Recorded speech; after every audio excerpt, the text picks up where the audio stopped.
Así como están, inclinen sus rostros, hermanos, cerremos nuestros ojos y vayamos a nuestro Dios en oración, pidiendo que Él disponga nuestros corazones para que su palabra o la semilla caiga en buena tierra. Padre, agradecemos, Señor, que a través de la Biblia encontremos estos géneros literarios que a través de algunas comparaciones, metáforas, alegorías, puedan enseñarnos verdades tan profundas, tan importantes, que nos ayudan a ver, Señor, que mucho de lo que predicamos quizá no caiga en buena tierra, quizá, Señor, se pierda en algún momento. Sin embargo, Señor, tú alientas y animas primeramente a tus discípulos, pero también, Señor, a todos aquellos que tenemos ese deseo de predicarle a otros tu palabra, para que continuemos haciéndolo. Gracias, Señor, porque nos has permitido, en algunos casos, Señor, disponer de nuestros hogares para que allí, Señor, se pueda expresar tu palabra y podamos traer, Señor, gente invitada que la pueda escuchar, que pueda enamorarse de Jesucristo y pueda también, Señor, entregar sus vidas. Asimismo también, Señor, muchos están haciendo sus esfuerzos para ir a otros lugares y explicar tu palabra, Señor, de tal manera que puedan comprender la necesidad y la importancia de rendirse a Jesucristo. Señor, ayúdanos para que tu Santo Espíritu pueda movernos y pueda disponernos, Señor, para salir y sembrar tu palabra. En Cristo Jesús te lo rogamos. Amén. Bueno, esta es una parábola que quizás a nosotros nos llame la atención en cuestiones de lo que es la agricultura, ¿verdad? En el sentido de que cómo es posible que alguien desperdicie una semilla tirándolo junto al camino, tirándola sobre las piedras, sobre los abrojos, sobre los cardos. Y en ese sentido, pues como que el sembrador no era muy apto, no era muy inteligente para de esta manera obtener una cosecha redonda, ¿verdad?, o completa.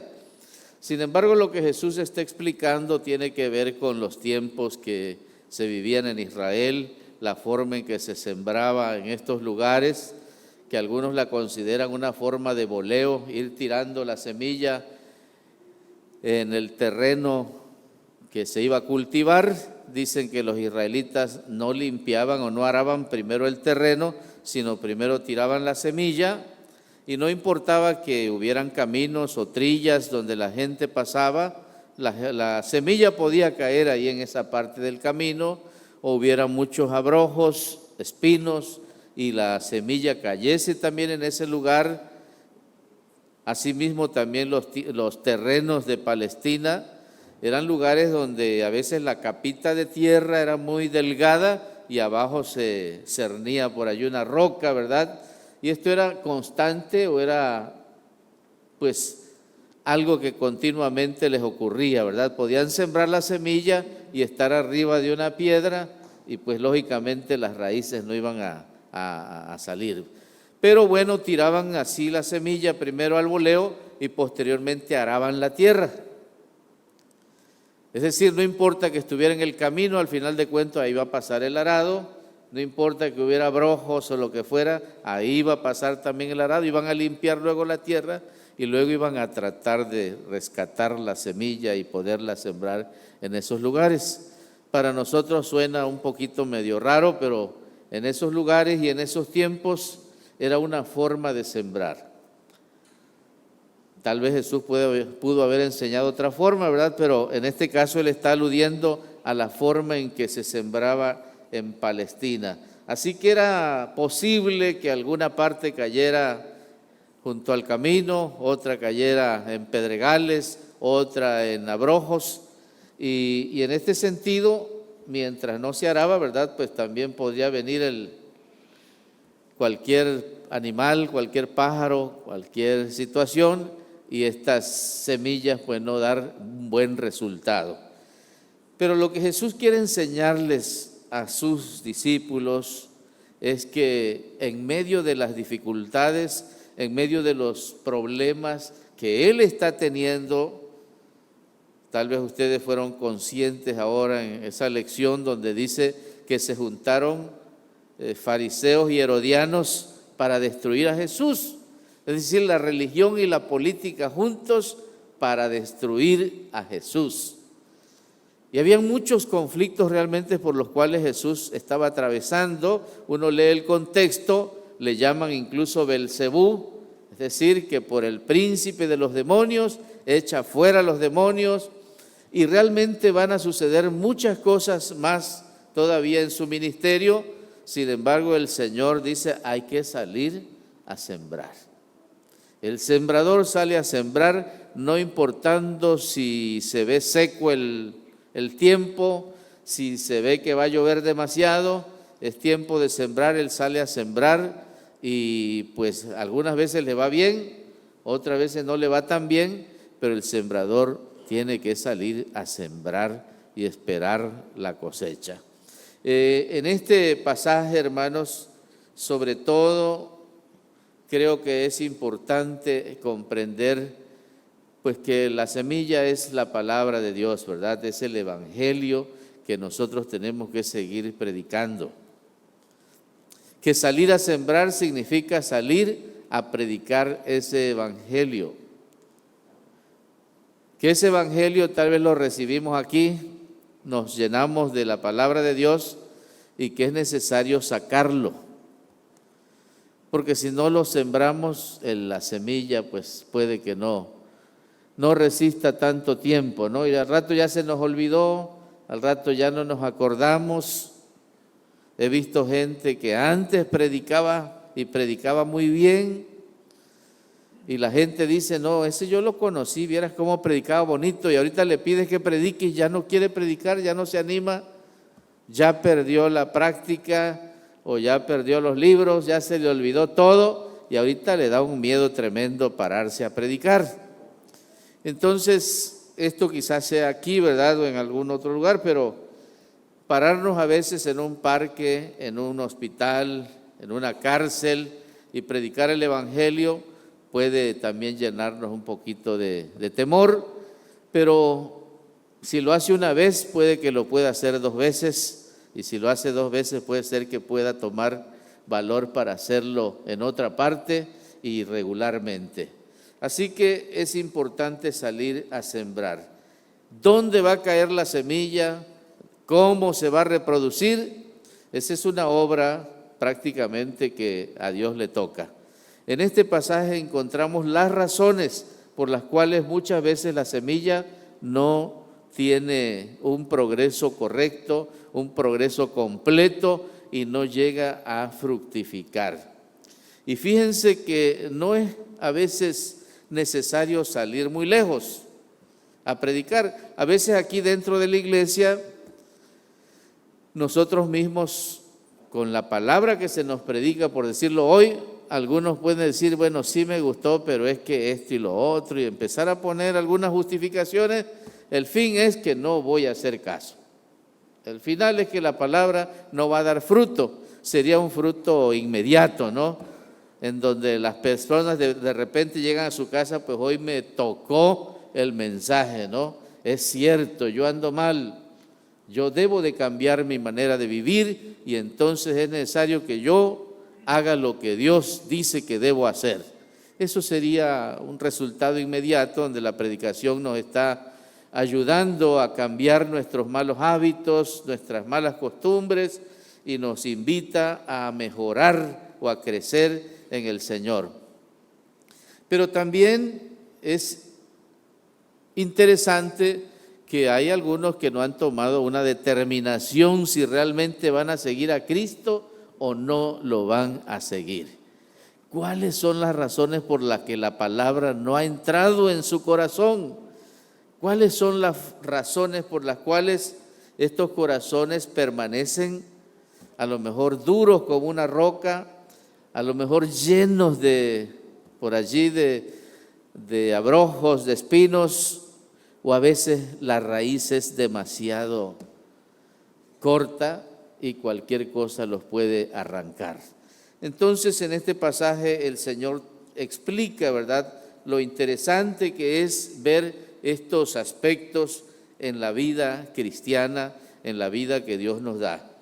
Y por ejemplo, se habla de la semilla que cayó junto al camino. ¿Qué pasa con este tipo de, vamos a llamarle así, de personas donde la semilla de alguna manera pues ya llegó, ya le llegó, ya está en su corazón? De hecho, lo que leímos nosotros es que los de junto al camino se les siembra la palabra, pero después que la oyen, enseguida viene Satanás y la quita de sus corazones. ¿Hay una intervención maligna? ¿Será que el diablo tiene esa potestad de venir y arrancar de nuestro corazón la palabra que nos fue sembrada? Bueno, Jesús sabe que eso es algo que puede pasar, algo que pasa y que de alguna manera pues algunos están a lo mejor rodeados de cuestiones como estas. Hay un escritor que dice que generalmente se refiere a tipos de personas que van transitando por el mundo y realmente a ellos les gusta probar de todo, pero realmente no se quedan con nada. Abrazan todo tipo de modas, de ideologías del mundo, les fascina lo nuevo, pero en el fondo nada les satisface. Que se parecen a los filósofos griegos de Atenas, que los califica Pablo, bueno, Lucas que escribe dice que eran epicúreos y estoicos, y que en ninguna otra cosa realmente se entretenían, ¿verdad? Gastaban su tiempo sino en oír algo nuevo. Y cuando escucharon a Pablo, inmediatamente se pusieron de acuerdo y fueron y le dijeron: nos parece que tú eres predicador de nuevos dioses. ¿Por qué no nos haces el grandísimo favor de ir con nosotros a nuestro Areópago, de tal manera que nos expliques esas cosas nuevas que tú dices? Y Pablo les dio un discurso muy elocuente, muy hermoso, pero al final los confrontó con Dios mismo. Los puso cara a cara con Dios, especialmente con la resurrección de Jesucristo de entre los muertos y con el juicio final. Cuando ellos se dieron cuenta que tenían que tomar una decisión y de que realmente el Evangelio no era cualquier otra filosofía en la cual ellos podían permanecer al margen, podían involucrarse y salirse cuando ellos quisieran, sino que exigía realmente un compromiso y una entrega total, entonces ellos se hicieron hacia atrás y dijeron: ya te oiremos de esto en otra ocasión. Y otros se burlaban, dice la Biblia. Incluso algunos creyeron, dentro de ellos Dionisio el Areopagita, ¿verdad? Entonces, hay personas que están así, jugando prácticamente a escuchar el Evangelio, les encanta a lo mejor los himnos, las alabanzas, a algunos les gusta que oren por ellos, otros hasta les gusta la predicación, pero no están dispuestos a involucrarse. Cuando les dicen o cuando los confrontan y les preguntan si realmente están dispuestos a entregar sus vidas, entonces ahí hay un conflicto interior y el diablo le dice: no te metas, ahí con esos ni te metas, así que mejor salte y vete y no se lo cuentes a nadie, ¿verdad?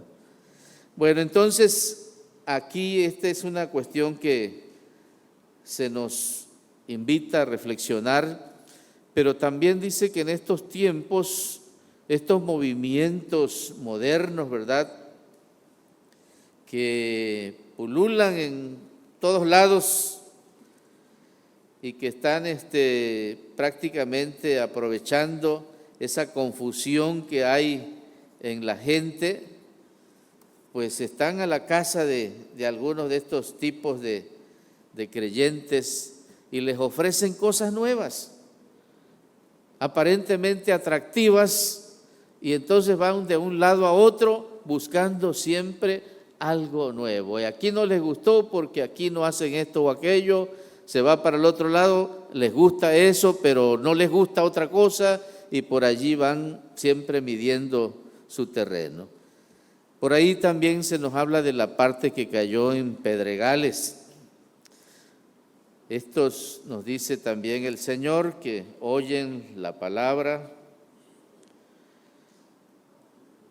y dice que al momento la reciben con gozo, pero no tienen raíz en sí, sino que son de corta duración, porque cuando viene la tribulación o la persecución por causa de la palabra, luego tropiezan.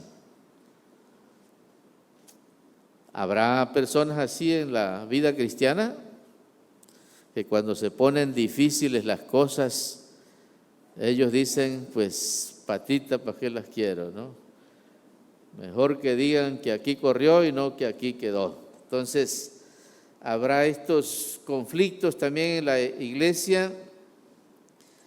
Y aquí fíjense que es bueno a veces pensar un poco en que esto no se refiere a gente cobarde, a gente que no tiene cultura, a gente que no entiende bien las cosas, sino que los intelectuales también a veces entran en este cajón, porque la palabra solo les llega al terreno de la inteligencia, pero no llega al corazón.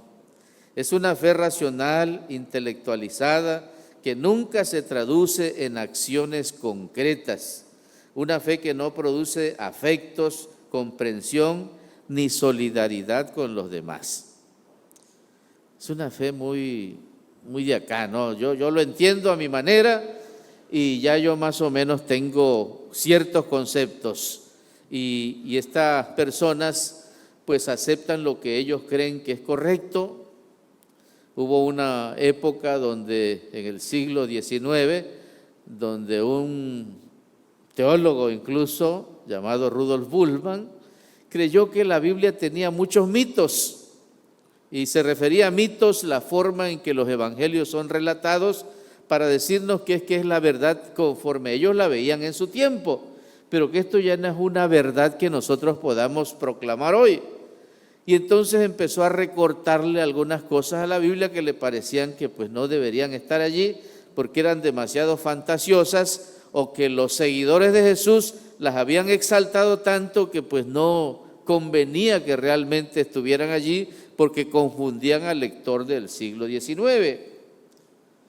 Había una filosofía llamada el existencialismo que de alguna manera promovía también ese tipo de pensamientos y que pues hizo que en algunos casos, ¿verdad?, la infalibilidad de la Biblia, el hecho de que pudiéramos decir que la Biblia es eterna y todo eso, pues como que se tambalearan, porque estas personas empezaron a tener seguidores, muchos intelectuales empezaron a echarle tijera a la Biblia y ya nos estaban dejando casi sin nada, hasta que salió por allí alguien a defender realmente pues la confiabilidad de la Biblia y todo lo que la Biblia realmente representa para la fe cristiana, y a considerar que si nos dejan sin Biblia, nos dejan sin base realmente de lo que nosotros predicamos. Pero bueno, hay personas, incluso vamos a considerar, ¿verdad?, que en Europa este intelectualismo es tan fuerte que hay gente que es atea, pero puede enseñar en seminarios porque es experta en la historia del Antiguo Testamento. Lo estudian como historia, como si estuvieran estudiando la cultura egipcia, si estuvieran estudiando la cultura babilónica, o a los mayas, o a cualquier otro, y ven la Biblia como otro libro sagrado más, muy interesante, y que son expertos en el conocimiento del Antiguo Testamento, pero que no tienen absolutamente nada en el corazón. Así que es posible que realmente personas como estas se puedan apropiar de la Biblia sin realmente llegar a una conversión. Pero también la palabra puede anidar en un corazón o en un terreno sentimental. Y esto abunda, hermanos, en la vida cristiana. Hay gente que se guía por los sentimientos y las emociones, pero no piensa en la verdad de la palabra de Dios. Es decir, cuando se le habla de la teología, ellos dicen, yo no necesito teología, es que yo siento que el Espíritu está aquí. Entonces ellos se guían por lo que sienten. Cuando hay un movimiento fuerte en algún lugar y que con los sonidos y todo eso, el bajo lo siente que casi te explota el corazón, él cree que eso es el Espíritu Santo y dice, no, yo lo sentí ahí cuando llegué. Es lógico que lo sientas, también en un concierto de rock lo vas a sentir. Y también se alocan las personas allá, entran en éxtasis porque los sonidos son capaces de desequilibrar cualquier emoción. Pero es importante porque a veces no reflexionamos. Por ejemplo, hay una cuestión que a mí me llama la atención. Cuando oramos nosotros, en realidad los demás deben estar en silencio. Porque si no, ¿cómo van a decir el amén? Dice la Biblia, ¿no? ¿Cómo van a decir amén de lo que oró la persona que pusimos a orar si nadie escuchó al que estaba orando?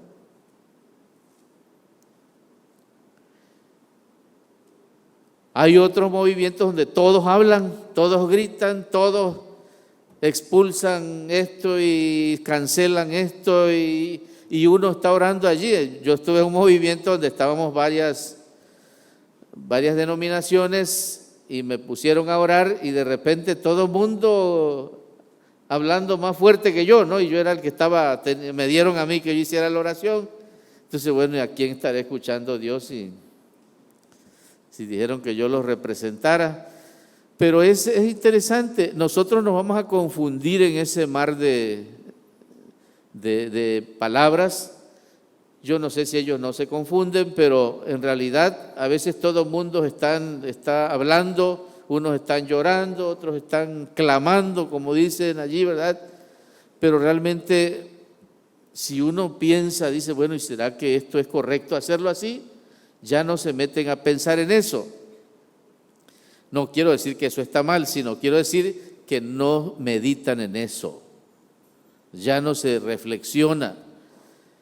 Entonces hay mucha gente que es de lágrima fácil, dice allí, ¿no? Que lloran cuando se cantan un himno, cuando leen un pasaje también lloran, cuando encuentran un pasaje bonito lo subrayan. ¿Cómo me gusta este pasaje? Este pasaje es el que le dio dirección a mi vida. Es decir, no es el plan de Dios. Con un solo versículo ellos tienen para toda su vida cristiana. Es decir, no necesitan leer la Biblia. Y como no la leen, con ese solo versículo hacen fiesta. Entonces, una religión que no tiene raíces, una fe que realmente en los momentos difíciles ella no ha leído, esta persona no ha leído que a Cristo lo crucificaron, que Pedro lo crucificaron, que Pablo murió en un caldero lleno de aceite. Él sigue pidiendo para que Dios lo sane, para que Dios le dé dinero, para que Dios le dé trabajo, para que Dios le dé todo lo bueno que según ella tiene este mundo, porque ese es el que Dios ama. Ese es el Dios que ama, perdón. Entonces la Biblia contiene cosas más fuertes, más importantes, pero ya cuando se nos habla de obediencia, de entrega, entonces estos que son de raíz muy débil, pues ya no quieren participar. Entonces es interesante que el Señor diga aquí, pues que estas personas cuando viene el problema, ¿verdad?, fuerte, abandonen la fe. También están los creyentes abrojos, cuando fueron sembrados, ¿verdad?, en esta situación y son clasificados como seres muy prejuiciosos, cargados de prejuicios y un excesivo sentido común, que terminan racionalizando todo a su paso en todas las áreas de la vida. Ellos creen que deben cuestionarlo todo hasta encontrar una explicación propia, personalizada, de tal manera que ellos estén convencidos por sí mismos, no por la palabra de Dios. Ellos van a entender el Evangelio a su manera y van a querer vivirlo de esa forma. Es decir, pueden cambiar incluso la misma verdad. Este ejercicio constante ahoga la palabra antes de que pueda germinar en su corazón. Ya cuando llega a germinar ya es otra cosa, ya no es la palabra, ya no es el Evangelio.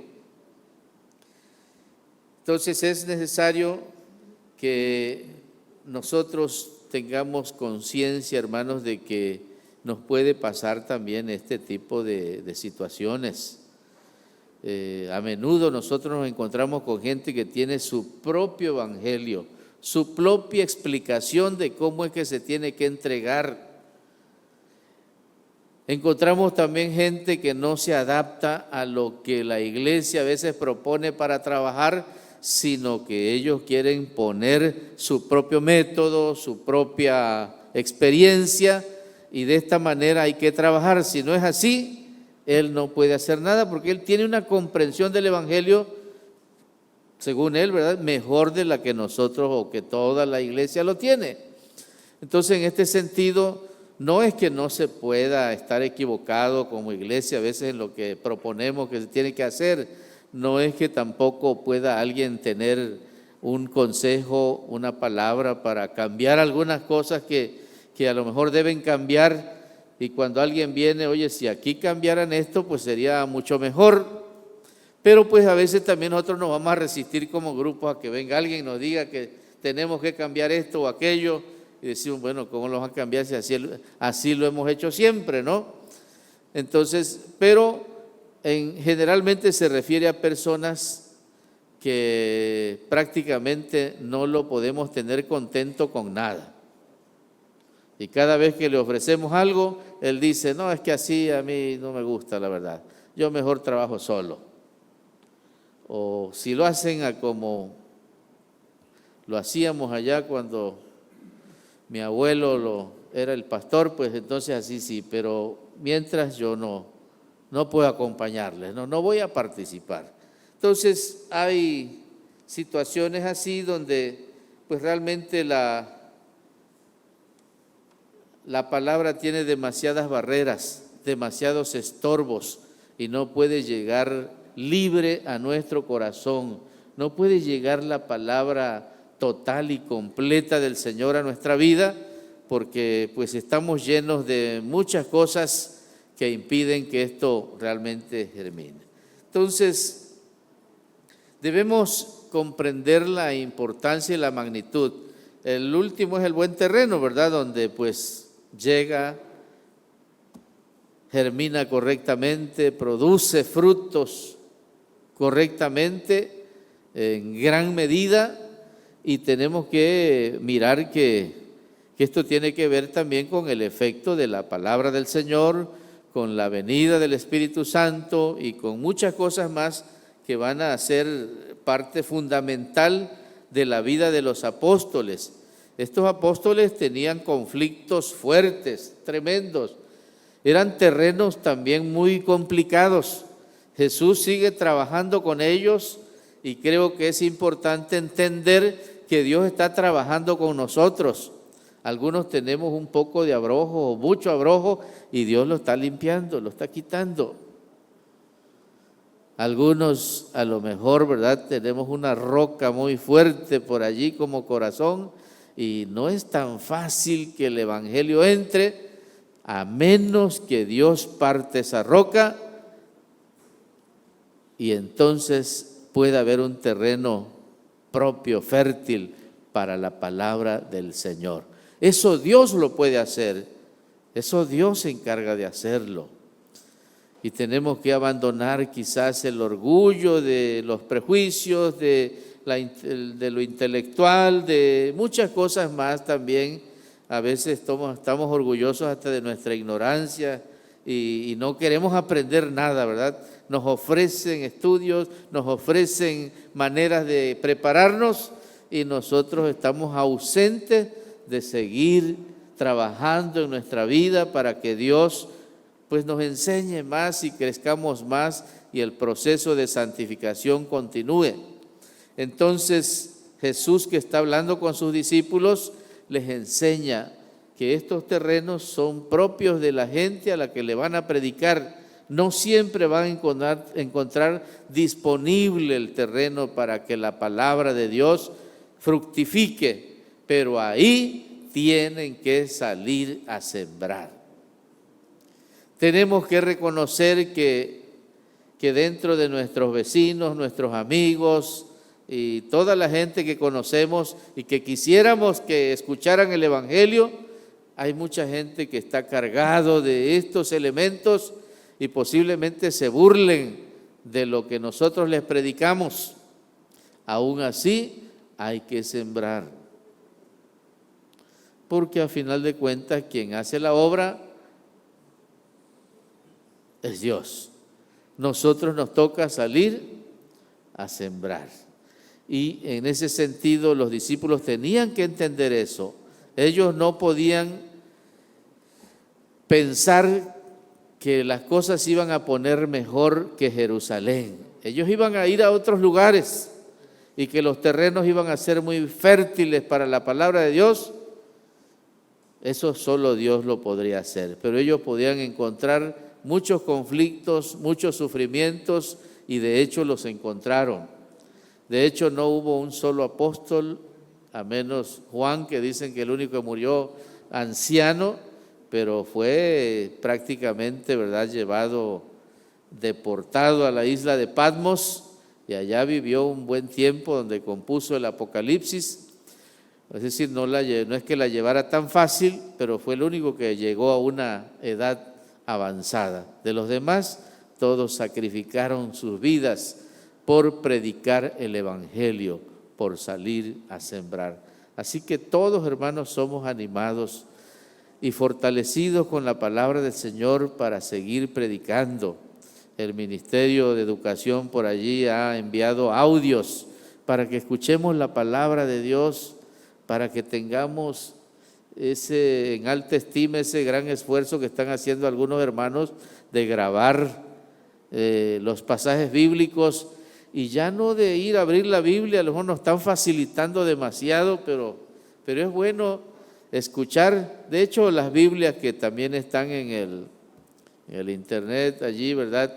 También uno les puede dar clic en el botón de audio y se nos leen también los capítulos que necesitamos leer, que necesitamos escuchar si queremos leer la Biblia completa, porque lo que está tratando de hacer es que la gente conozca. Cuando le digan, y usted ya leyó todo ese libro, usted no diga, pues no he leído todo, pero ¿y cuánto ha leído usted?